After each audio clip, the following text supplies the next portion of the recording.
Dutertenomics at ang mga infrastructure projects ng administrasyon ang mga programang tatalakayin ni Pangulong Rodrigo Duterte sa World Economic Forum sa Cambodia.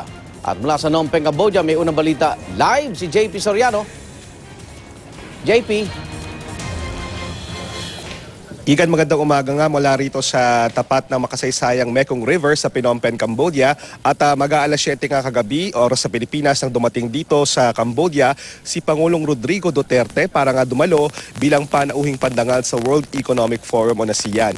At kasama nga niya, Igan, ni Pangulong Duterte nang magpunta siya rito sa Cambodia, ang kanyang common law wife partner na si Hanelet Avancenia. Ngayong araw, Igan, si Pangulong Duterte ang magbubukas ng plenary para sa ASEAN at 50-year Young event sa World Economic Forum.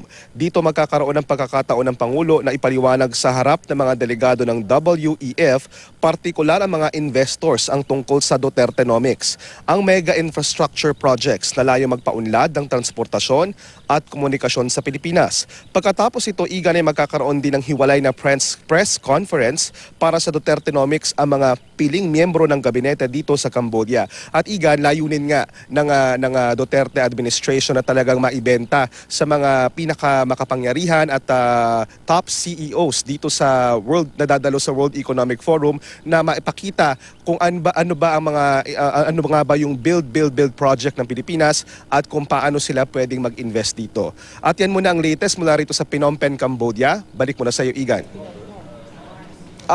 JP, kasama niya yung mga bagong tilalagang cabinet secretary. Magkakaroon ba ng pagkakataon makausap niyo ito?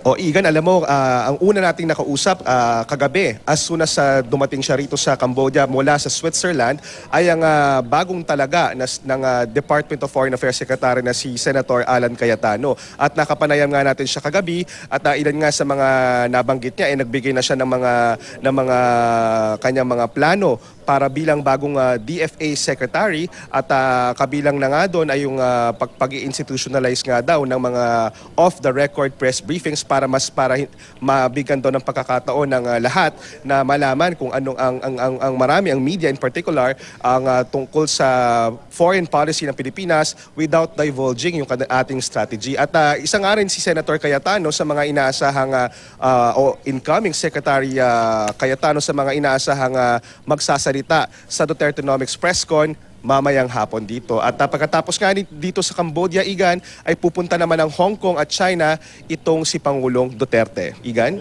Maraming salamat, JP Soriano mula sa Phnom Penh, Cambodia.